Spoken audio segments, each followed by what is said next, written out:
This is episode number 29 of the Fit Traveler video blog. And today we're talking about the influence that you have on how other people eat. I know many of you are probably thinking, man, I don't influence how other people eat.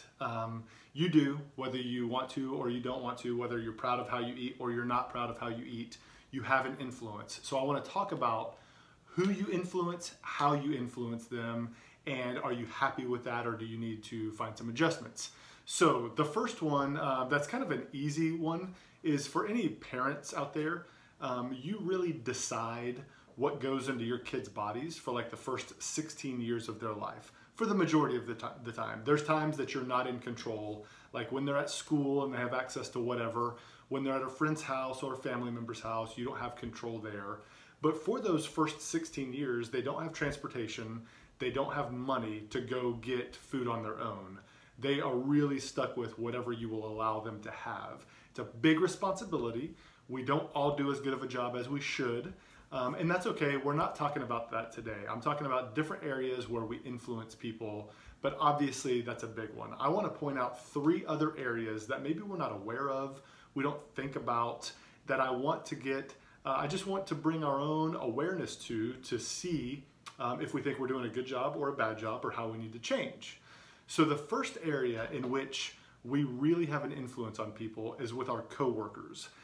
If you work on a daily basis, you know this is something that you deal with every day. If you don't work, maybe you stay at home, you probably still have lunch with people here and there throughout the week. So the same applies. Let me just call it coworkers for the ease of that term. You have people at your office that you go to lunch with on a regular basis, or you're a business traveler and you're flying to different cities, but you normally have a lunch companion. Somebody's picking you up and taking you to lunch. It's normally that's pretty regular for all of us. You're having lunch with somebody throughout the week. You have a huge influence on what those people's eating habits are, especially if there are people that you eat with on a frequent basis.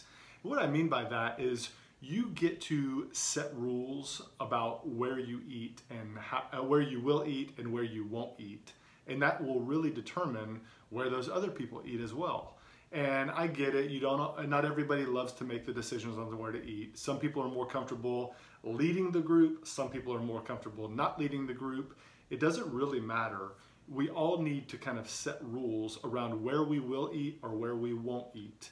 And then the group will kind of go from there. And maybe that just means you don't go eat with that group, and that's okay too. But if you are deciding, I will eat at these places, and these places generally have healthy options on the menu, then just whether you mean to or not, or whether you even want to, you're influencing what these people are going to be eating for lunch as well, because of what the menu options are. You can also have an influence the other way. If you are constantly wanting to go to the local pizza place or the local burger joint, and your friends are going to come with you, you're having an influence in the other way as well. So when people start to see, first you get them to a place that has healthy items on the menu, and then they begin to see how you order. And if it's somebody that you eat with frequently, they may want to start ordering like you because you're being a good influence on them. And with some people, they may not. It's just not their thing. They don't care. And that's okay. We're not, I'm not suggesting that we need to talk to people about it or pressure people about it. I'm simply talking about the influence that you have just kind of by default and going through your regular routine. I believe you will see some change through within those people and how they order over time. Some people you're going to see a gradual change. Some people you're going to see something very quick. They just needed that influence in their life. They just needed kind of a quick initiative to start making better decisions as well. So that's area number 1, that we all have an influence on how people eat, is with our coworkers that we eat with on a regular basis. Area number 2 is in a group meeting. This is going to be a group of people that you probably don't have that influence on a regular basis, but the influence that you have is actually a little bit more bold.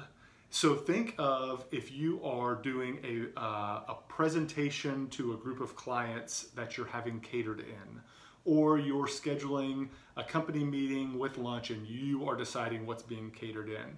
Or maybe this is some sort of meeting at a school or with your church group or Bible study or something like that, and you take turns providing food, and this is your turn. Now you're deciding the options that everybody in this room has to eat. This is a huge influence that you have.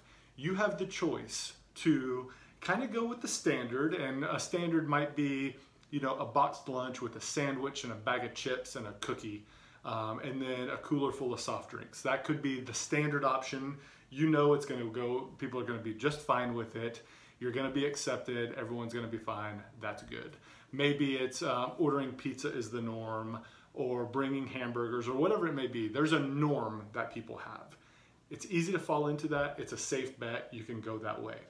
Or you can decide that you want to have an influence on healthy eating habits.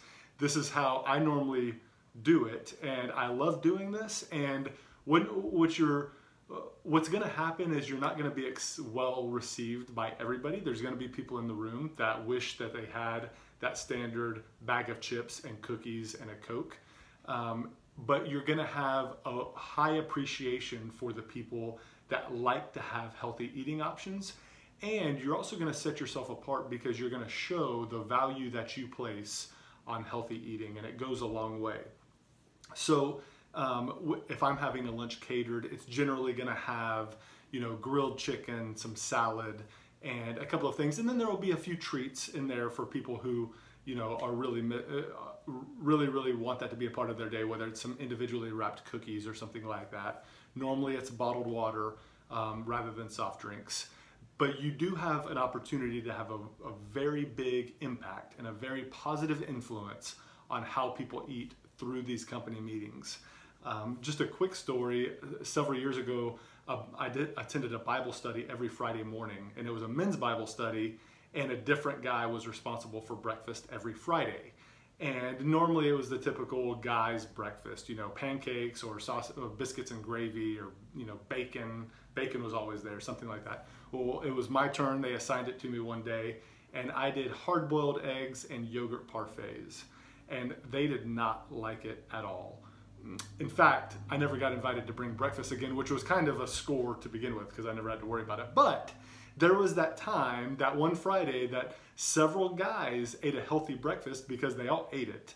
They were disgruntled, but I still hear about it to this day, about that breakfast, and now they've changed some things that they do, and they've eaten more this way or whatever. So there was a positive influence. It was not well received, but it's opportunities like that that we all have to be that influence. So what are we going to do with that? The third area is one that we all have, and we all have on a fairly regular basis, and that's with our friends. Especially as we're getting into summer, there's a lot of cookouts, there's a lot of eating out by the pool. All throughout the year, we all like to get with friends for dinner on Friday night and Saturday night, and maybe during the week. And when we host people to dinner at our house, we get to decide what people are eating and what kind of influence that we're going to have. And, you know, if you just, your friends may be hoping for the typical options, whether it be pizza or chips and hot sauce or whatever it might be, burgers off the grill or something like that. That may be what everybody's wanting. You may decide instead you want to put out healthy options, some hummus, salad, fruit, things like that. Your friends may be a little bit disappointed at first because they were hoping for something else, but they're going to appreciate it so much because people really feel better when they eat healthy, and it may, you know, really trigger them to start eating healthier on a regular basis. We do not want to shame people into eating healthy. Nobody wants a friend like that. But, you know, in these scenarios where we're hosting people and deciding what they eat, it's always a good idea to put out these healthy options, because if they're your friends, they're not going to not come back to eat with you because you gave them fruit instead of ice cream. Maybe they'll plan to eat something before they come to your house and eat again after. That's okay, but they're still going to be your friends and they're still going to come over. It's just an opportunity that we all have to influence people. We have opportunities all throughout the week to show people that eating healthy will make you feel good, and it's easier than you think, and it's not as big of a sacrifice as you think. You know, a lot of us think, oh my gosh, I don't want to cut out these things and start adopting these things. But then when we actually try it and we see a lifestyle that incorporates that, we realize it's really not that easy, and man, it's so beneficial, and we appreciate that. So I just want to point out to everybody, you have the influence in ways that you don't even realize. And what are you doing with that influence? Are you going to be a good influence, or are you going to be a bad influence? So I encourage everybody to just pay attention to what influence you have and to decide what you want to be. So this week, we're giving a shout out to Sweat Industry. This is an awesome organization started by Matt Wright. And they are just about building a community of entrepreneurs that focus on fitness and wellness and have a passion for that and want to unite together as a community and just really grow and commit to health and wellness of people, and then that all have a desire to give back and improve people's lives. So Sweat Industry is fairly new and they are awesome. You got to go learn about them. Follow them on Instagram at Sweat Industry, and then you can learn more about them at sweatindustry.com. So please go follow them, learn about them, and join the movement. Thank you guys for joining us, and we'll see you again next week.